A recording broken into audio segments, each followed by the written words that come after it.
Assalamualaikum warahmatullahi wabarakatuh. Selamat pagi semuanya. Apa kabar? Semoga kalian selalu dalam kabar yang baik ya. Di pertemuan kali ini kita akan membahas mengenai survei dan pemetaan yang termasuk ke dalam KD 317 menerapkan prosedur pekerjaan survei dan pemetaan sederhana, dan juga KD 417 melaksanakan pekerjaan survei dan pemetaan sederhana. Ini merupakan pertemuan satu dari 4 pertemuan yang akan kita jalani. Ini ada peta konsepnya. Yang pertama ini survei dan pemetaan meliputi kedua bahasan. Yang pertama ada konsep dasar pekerjaan survei dan pemetaan, kemudian ada pemetaan. Nah, pada pertemuan kali ini kita akan membahas mengenai konsep dasar pekerjaan survei dan pemetaan, di mana kita akan membahas 2 poin ini, yaitu besaran dan satuan dalam survei dan pemetaan, kemudian sistem koordinat. Tujuan pembelajaran pada kesempatan kali ini diharapkan setelah mengikuti pembelajaran ini, kalian mengetahui konsep dasar pekerjaan survei dan pemetaan, kalian memahami macam-macam besaran dan satuan dalam survei dan pemetaan, serta kalian memahami sistem koordinat dalam pekerjaan survei dan pemetaan. Oh iya, untuk metode yang digunakan, kita menggunakan metode di mana Bapak menjelaskan kepada kalian. Kemudian jika ada yang ingin ditanyakan, kalian bisa bertanya melalui Google Classroom ataupun di grup WhatsApp. Silakan kalian cantumkan saja pertanyaan kalian di situ, nanti kita diskusi bersama ya. Dan untuk medianya, kita menggunakan media PowerPoint ini untuk menyampaikan materi dan juga video pembelajaran ya. Nah, ini yang pertama, yaitu ada konsep dasar pekerjaan survei dan pemetaan. Sebelum melakukan pekerjaan survei dan pemetaan, seorang juru ukur atau surveyor harus menguasai konsep-konsep dasar survei dan pemetaan terlebih dahulu. Apa sajakah konsep-konsep dasar tersebut? Mari kita bahas. Yang pertama itu ada besaran dan satuan dalam survei pemetaan. Yang pertama itu ada jarak tinggi, luas, volume, dan juga ada sudut. Seperti apa sih penjelasan dari keempat poin ini? Tetap ikuti terus ya. Jarak dan tinggi. Data jarak terdiri atas jarak mendatar atau horizontal dan jarak tegak atau vertikal. Yang termasuk jarak mendatar adalah jarak antar titik atau D dan panjang keseluruhan jarak atau L. Sedangkan jarak tegak meliputi ketinggian atau H dan beda tinggi delta H. Satuan yang umum dipakai untuk besaran jarak dan tinggi adalah satuan metrik seperti meter dan juga kilometer. Nah, selanjutnya ini ada luas. Luas itu merupakan besaran yang digunakan untuk mengukur atau menyatakan ukuran 2 dimensi suatu permukaan dibatasi dengan jelas. Satuan luas yang umum digunakan ini adalah meter persegi. Namun untuk keadaan-keadaan yang cukup luas ya wilayahnya, biasanya menggunakan satuan kilometer persegi atau km kuadrat.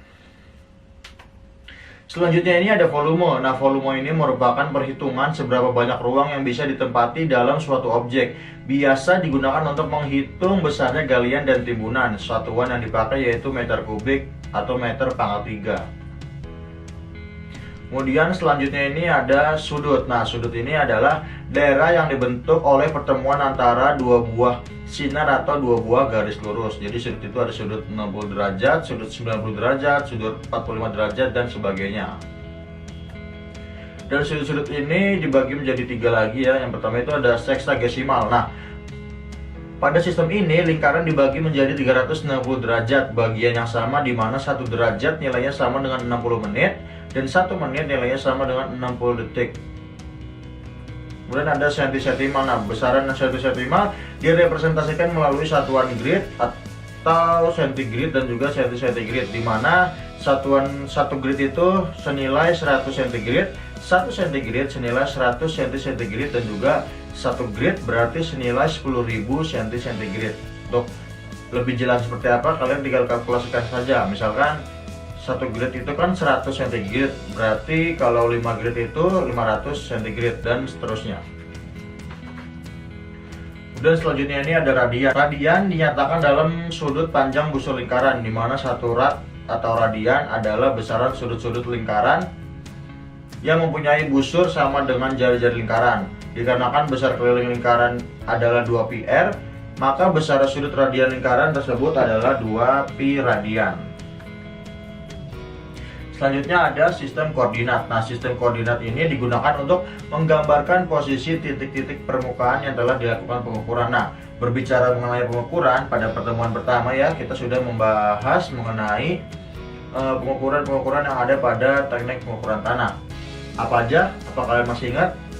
Semoga aja kalian masih ingat ya tentang pengukuran-pengukuran tanah itu. Setelah dilakukan pengukuran tanah, dilakukan juga sistem koordinat, di mana sistem koordinat ini dibagi menjadi dua bagian, yaitu ada sistem 4 kuadran dan juga menentukan jurusan 2 titik atau azimut. Tapi di pertemuan kali ini kita akan membahas yaitu di sistem 4 kuadrannya aja. Nah, di sistem 4 kuadran merupakan ruang-ruang yang berbentuk pada sistem koordinat dengan besar sudut yang sama. Di sistem kuadran ini terdiri atas 4 bagian, yaitu kuadran 1, 2, 3, dan 4. Ya, bisa kalian lihat pada gambar ini. Jadi ini ada kuadran 1, 2, 3, dan 4. Dan berikut penjelasannya. Kuadran 1 berada di kanan atas dengan nilai koordinat X dan Y positif ya. Ini seperti kuadran biasa aja. Kemudian di kuadran 2 itu nilai X-nya positif, Y-nya negatif dengan sudutnya itu 90 derajat sampai 180 derajat.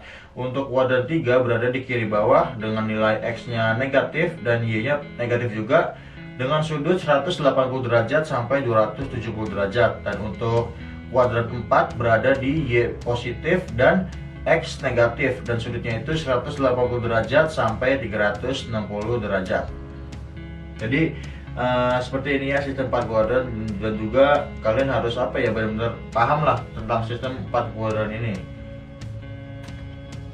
Sebelum kita akhiri, ini ada tugas untuk kalian ya.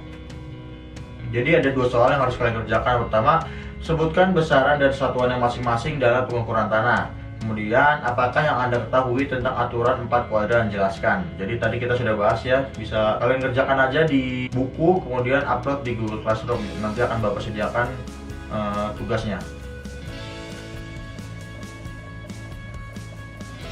Jadi kesimpulan pada pembelajaran kali ini adalah kita sudah mempelajari mengenai konsep dasar pekerjaan survei dan pemetaan, di mana tadi kita bahas itu besaran dan satuan dalam survei dan pemetaan yang terdiri dari luas, volume, sudut, dan juga jarak dan tinggi. Dan juga kita sudah membahas mengenai sistem koordinat yang terdiri dari sistem 4 kuadran. Di pertemuan selanjutnya kita akan melanjutkan materi kali ini, yaitu membahas mengenai menentukan jurusan 2 titik atau azimut dan juga kerangka dasar pemetaan. Dan selanjutnya kita juga masuk ke subbagian 2, yaitu tentang pemetaan. Jadi Bapak harap kalian semua tetap semangat dalam mengikuti pembelajaran teknik pengukuran tanah ini walaupun dalam keadaan online ya. Dan Bapak tak berhenti-hentinya untuk mengingatkan kepada kalian di tengah keadaan pandemi seperti sekarang, jika memang tidak terlalu penting, tolong di rumah aja gitu ya. Dan kalau ingin keluar, diusahakan selalu patuhi protokol kesehatan, yaitu 3M, di mana untuk selalu mencuci tangan, menggunakan masker, dan juga menjaga jarak dimanapun kalian berada, guna mencegah penyebaran COVID-19 semakin meluas. Sekian penjelasan dari Bapak. Terima kasih atas antusiasme kalian, semoga bermanfaat, dan jangan lupa dikerjakan juga tugasnya. Tetap semangat. Assalamualaikum warahmatullahi wabarakatuh.